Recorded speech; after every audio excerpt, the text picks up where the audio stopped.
Felicidades a Bizkaisida por este poder de convocatoria y muchas gracias en especial a ti, Marta, y a Xavi por el cariño que desde el momento que me invitasteis a través de vuestros correos y el tiempo de preparación nos habéis dispensado. Sin más, voy a presentaros nuestra experiencia, no solamente en cuanto a la PrEP. Nosotros somos Projecte dels Noms Hispano-Sida, una entidad que en 1993 pusimos en marcha para dar respuesta lo que planteaba la epidemia en aquel momento, pero que siempre hemos apostado por dos pilares en la prevención del VIH. Y estos dos pilares son el tratamiento como prevención, es decir, por un lado, diagnosticar lo antes posible a las personas que tienen VIH y ofrecerles tratamiento también lo antes posible para convertirles, por supuesto, no solamente por razones preventivas, principalmente terapéuticas, pero también preventivas en indetectables. Y el otro pilar es, en paralelo, evitar que se produzcan nuevas infecciones, con lo cual a partir de esto, la llegada de la PrEP supone realmente poder cuadrar este círculo y contar con las herramientas, a mi modo de ver, no sé si suficientes, pero realmente de peso para poder incidir de una forma significativa en las nuevas infecciones, en la incidencia de esta epidemia, de una vez por todas y tras casi 40 años de estar presente en nuestras vidas. Por este motivo, antes de empezar con la PrEP, me gustaría ofreceros muy brevemente algunos datos sobre la otra estrategia, es decir, la prueba diagnóstica, pero en este caso como método de prevención, porque realmente la prueba es el punto de partida para que una persona pueda beneficiarse de un tratamiento terapéutico, pero también para que esté indetectable en muy poco tiempo y por tanto no suponga en ninguno de los casos ningún riesgo, el más mínimo, cero, de transmisión de VIH, como ya se ha dicho y no voy a repetir. Por ello, abrimos en 2006 un centro comunitario dedicado exclusivamente al diagnóstico del VIH, que ha tenido unos resultados excelentes, tanto en coste-efectividad como en número de casos detectados. En la actualidad, iniciamos el programa para colaborar, pero en la actualidad somos el primer centro de diagnóstico en toda Cataluña y, si no me equivoco, creo que el segundo de España después de la Clínica Sandoval en Madrid. Entonces, esto no es poca cosa. Esto es lo que se ha hecho a través de los años y, como podéis ver aquí en esta gráfica, pues de forma exponencial hemos ido aumentando tanto el número de personas que se hacen la prueba en nuestro centro como el número de pruebas realizadas. O sea que estábamos aproximadamente en el año 2007, en el año 2007 en unas 1000 pruebas al año sobre unas 900 personas, ya en 2011 estábamos en casi 4000 pruebas sobre más de 3000 personas y en 2018 llegamos prácticamente a las 10.000 pruebas realizadas sobre 6600 personas. Estas 9972 pruebas, nos quedamos a 20 y pocas de las 10.000, representan solamente el 3%, el 3,6% del total de pruebas de VIH que se realizan cada año en Cataluña. En cuanto a los resultados positivos confirmados, aquí también con el tiempo hemos mejorado muchísimo nuestra oferta. No ofrecemos solamente el test rápido de detección de última generación de anticuerpos y de antígeno, sino que cuando estamos frente a un caso positivo, confirmamos en el mismo momento, 90 minutos más tarde, con una PCR y también hacemos CD4 basales para saber cómo está la persona en el momento del diagnóstico y, por supuesto, recogemos todos estos datos. En cuanto a los resultados positivos confirmados y descartados falsos positivos, pues también veis que estamos más o menos en 172, esto fue un pico altísimo en 2015, 112, 126, 150, etcétera, etcétera. También decir que no estamos trabajando siempre sobre el mismo grupo de personas, sino que cada año nos visitan e incorporamos unas 2.500 nuevos usuarios que visitan el centro por vez primera. Y esto es lógico porque año tras año se van añadiendo nuevas generaciones de hombres gays que se inician en el sexo o en la sexualidad. Por lo que hace a los resultados, pues podemos ver aquí que son espectaculares porque suponen prácticamente el 40% del total de casos que se diagnostican o que se registran, mejor dicho, anualmente en Cataluña, en este grupo de población. Y como os comentaba antes, a pesar de que las pruebas que hacemos en el centro representan solamente un 3,6% del total de las que se hacen anualmente en Cataluña, con ellas conseguimos diagnosticar el 40% de ese total, con lo cual creo que como mínimo somos coste efectivos. La derivación también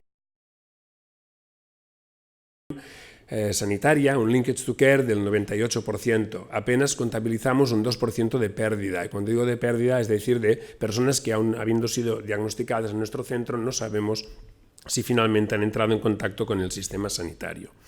A modo de resumen de este primer bloque, deciros que entre 2006, que fueron muy modestas las primeras pruebas que hicimos, y 2018 hemos realizado 62.159 pruebas, hemos diagnosticado 1.533 nuevos casos de infección por VIH y les hemos derivado eficazmente al 98%.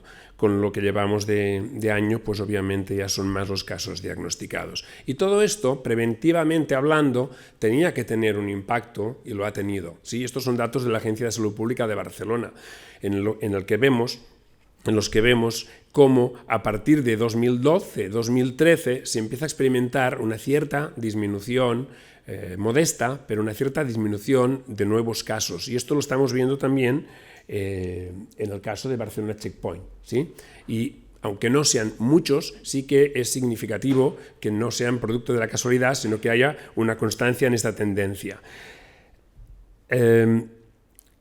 Por otro lado, la incidencia. Esto es un trabajo de Michael que presentó en el HVR for Prevention el año pasado en Madrid y también recientemente este verano pasado en México. Ahí nos centramos en población latinoamericana residente en Cataluña. Michael hizo este trabajo junto con Albert Dalmau, nuestro estadístico, en el que, disgregando por tres bloques, tres trienios, 2009-2011, 2012-2014, 2015-2017, podemos ver cómo en aquel momento, en el primer trienio, la incidencia se situaba en nuestra corte. Son datos de nuestra corte, ¿de acuerdo? No son extrapolables, pero son datos de una corte con una equivalencia de seguimiento de 25.000 personas año, con lo cual los datos son muy relevantes. Entonces, situábamos la incidencia en aquel momento, se situaba en un 4,1 por 100 personas año. Vimos que en el segundo trienio, debido a que la población homosexual en Cataluña adoptó las recomendaciones que se le fueron haciendo de hacerse la prueba más frecuentemente, de hacérsela con regularidad, esta incidencia se había situado en el 2,4 por 100 personas año. Y entre 2015 y 2017 se consiguió reducir en nuestra cohorte a un 1,6 por 100 personas año. Esto es una reducción de aproximadamente un 60%, lo que de alguna forma entraría un poco en lo que Juan se ha expuesto antes. En prevención, conseguir en 2020 un 75% de reducción de infecciones o de incidencia, ¿no? No estamos ahí todavía, pero en fin, creo que ha sido un muy buen trabajo el que se ha hecho desde este ámbito comunitario. Y por eso, precisamente por eso, pensamos que también en la PrEP podríamos ser igualmente eficaces. ¿Por qué? También la prueba diagnóstica, una vez más, se sitúa en el centro de todo, porque si bien la prueba diagnóstica es el primer paso para el tratamiento como prevención, también es precisamente la prueba diagnóstica el primer paso para poder sugerir u ofrecer PrEP a una persona que esté en riesgo de contraer el VIH. Por tanto, no os voy a leer la cascada, pero evidentemente sería diagnosticado, linkage to care, ¿no? Mantenerlo en cuidados sanitarios, prescribirle tratamiento antirretroviral y conseguir una carga viral suprimida. Pero en la vía de la PrEP, pues también tenemos nuestra cascada, que sería la persona está en riesgo de contraer, pues hacerle consciente de que tiene esta herramienta, vincularlo a un programa de PrEP, prescribírsela y retenerlo, que es muy importante. Lo de retenerlo no me gusta, porque parece que lo escojamos por el cuello, pero ya me entendéis todos a qué me refiero. Es decir, darle la motivación para que realmente la PrEP se pueda convertir en algo adecuado a su forma de vida, a su forma de prevenir el VIH, y que por tanto pueda ser constante. Pues a raíz del éxito que había tenido Checkpoint y que se había reproducido ya lo he comentado antes Marta, no lo voy a repetir, un modelo que se ha extendido por toda Europa, pensamos que no sería mala idea y además tenía un punto de provocación abrir un PrEP Point cuando la PrEP ni siquiera estaba aprobada en España, ¿no? Y esto es lo que hicimos en noviembre de 2017, con mucha afluencia el día de la inauguración por parte de la comunidad, tuvimos muchísima gente en la inauguración. Habíamos abierto, esto está exactamente al lado del Checkpoint, es decir, son dos centros separados con dos objetivos distintos, diagnóstico por un lado, PrEP por el otro, pero son centros anexos. Bueno, es complicado aquí dar una imagen de lo que es la clínica, pero intentamos que fuese realmente agradable para los usuarios y para los que estamos trabajando en ella, huyendo un poco de lo que es el concepto hospitalario y por tanto intentamos que fuera, pues, no sé, realmente bonita y creo que lo conseguimos. Por otra parte, dotamos al centro con consultas sanitarias perfectamente equipadas, consultas médicas, quiero decir, y también con un laboratorio con tecnología point of care, es decir, con la capacidad de hacer análisis moleculares rápidos, no solamente cargas virales, sino CD4 y función renal, todo en cuestión prácticamente de minutos, lo cual nos permite tanto confirmar infecciones por VIH, diagnosticar infecciones en fase aguda, pero también evaluar si una persona es apta para hacer PrEP en cuestión de minutos. Siempre que se cuente con los medios, porque las PCRs tienen un coste. Nuestros objetivos, ¿cuáles fueron en el momento de abrir el centro? Pues son los siguientes: facilitar PrEP para reducir la incidencia en un contexto en el que no había PrEP formal, establecer un modelo de dispensación sin barreras, como ya habíamos hecho en el caso del diagnóstico con Barcelona Checkpoint, es decir, ofrecer un espacio donde la gente sin prejuicio, sin juicio, se acercara sin mayor problema, implementar un programa de apoyo y reducción de riesgos para las personas que decidían, por no poder acceder a una PrEP formal, hacerla de forma, digamos, irregular o incluso ilegal, porque de hecho es ilegal, la compra de fármacos por internet, pero en lugar de criminalizarles, optamos obviamente por darles apoyo, que es lo que hemos entendido que había que hacer. Colaborar en la investigación sobre la PrEP y constituirnos como un centro comunitario para, una vez aprobada la PrEP, poder prescribirla, dispensarla y hacer los seguimientos y controles.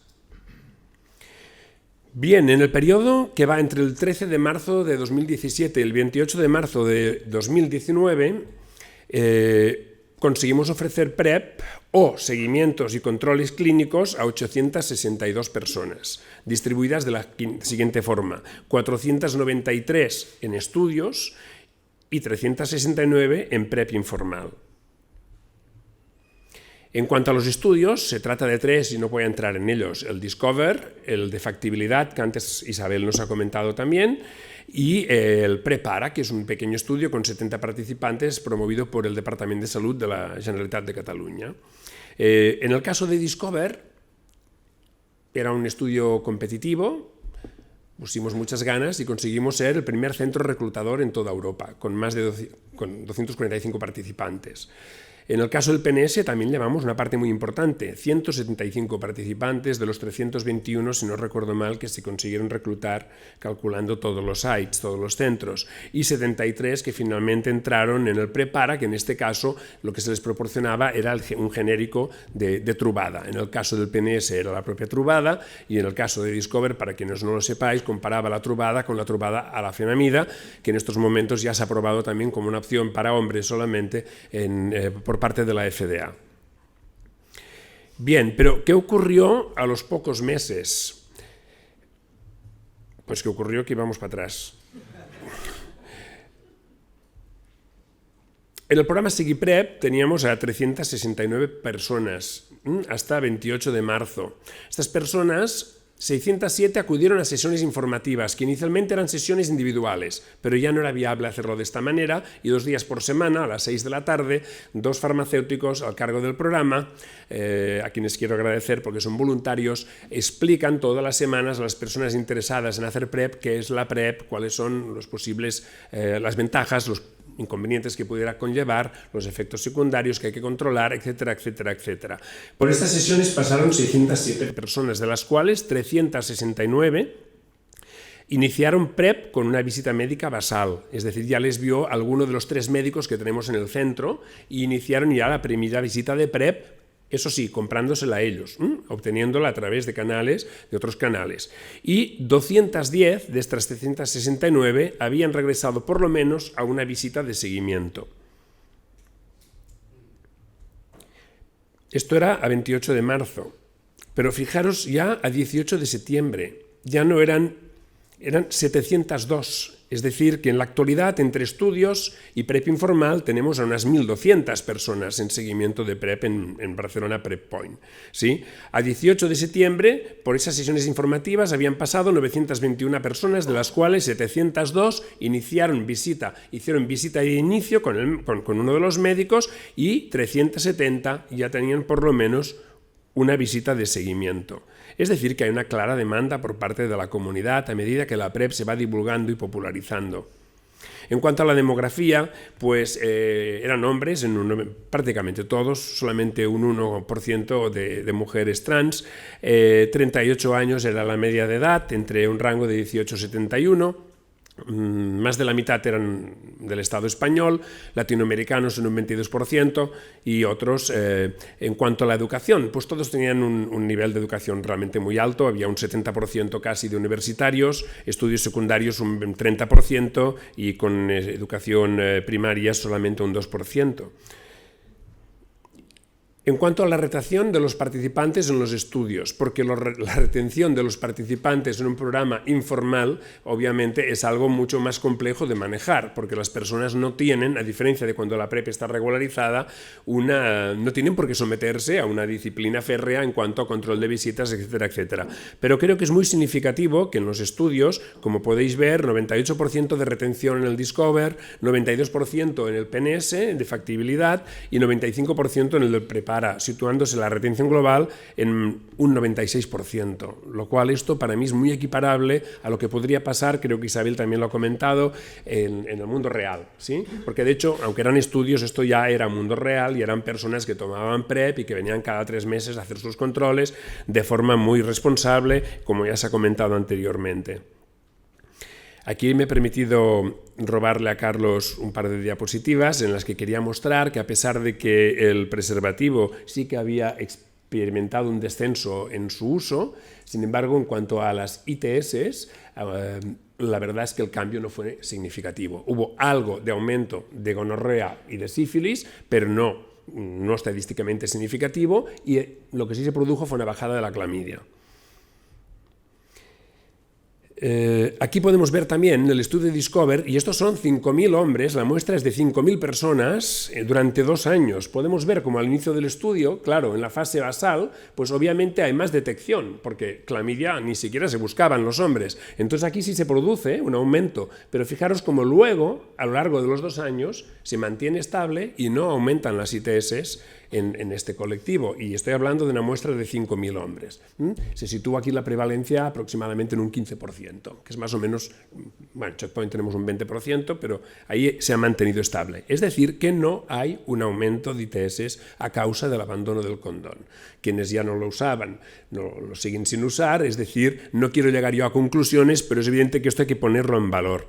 Y lo que sí hay que poner en valor es que también, gracias al trabajo que ha hecho Carlos, podemos ver que el consumo de drogas, especialmente las relacionadas con el chemsex, ha bajado de forma estadísticamente significativa. Las conclusiones se las voy a dejar a los investigadores. Pero sea que una persona se siente más tranquila, afortunadamente, como ha dicho Marta al inaugurar, por haber perdido el miedo a la infección por VIH, necesita menos de otros estimulantes para poderse desinhibir y confrontar su sexualidad en un entorno en el que llevamos 40 años aterrorizando a las personas. Y esta es mi conclusión, pero por supuesto, sí, vosotros. En cuanto a la seguridad, la mayoría de las personas que abandonaron los estudios, que fueron muy pocas, fue debido a un cambio domiciliario. Algunas pudieron ser recolocadas. Algún Discover lo colocamos en Londres, otros fueron a Sandoval. Solamente 2 personas descontinuaron la medicación a causa de efectos adversos que no eran graves, pero sí que eran persistentes. Había un chico que producía un rash y era imposible mantener la medicación, pero nada realmente importante. Y en cuanto a las seroconversiones, pues se produjeron 4 en este periodo. Entre el 13 de marzo, el periodo analizado, y el 28 de marzo del 19, 4 seroconversiones detectadas.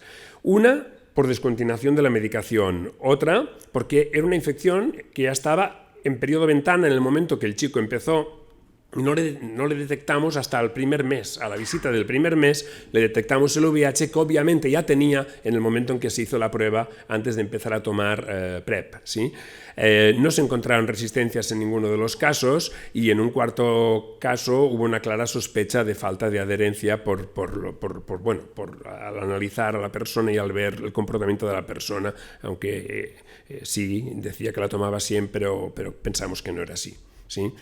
Entonces, si cogemos la incidencia global que teníamos en nuestra cohorte de 2,1 por 100 personas año y la aplicábamos a estas 862 personas que teníamos en PrEP, pues tendríamos que haber esperado 17 nuevas infecciones en este grupo, en este periodo. Pero, sin embargo, solamente vimos 4, con lo cual podemos asegurar que hubo una reducción de nuevas infecciones del 76, superior al 76% entre las personas que tomaban PrEP, frente a un número similar de personas que atienden checkpoint, se controlan, pero están sin PrEP. Ahí sí vimos estas infecciones. Bueno, a partir de ahora, pues ¿qué nos queda? Nos queda la implementación. Esto es de septiembre. Podríamos decir que ahora España tendría que estar de color verde, pero yo no la voy a pintar de color verde hasta que esto no esté implementado y funcionando a nivel equitativo en todo el territorio. Es decir, está aprobada, pero no está implementada prácticamente en ningún lado, ¿no?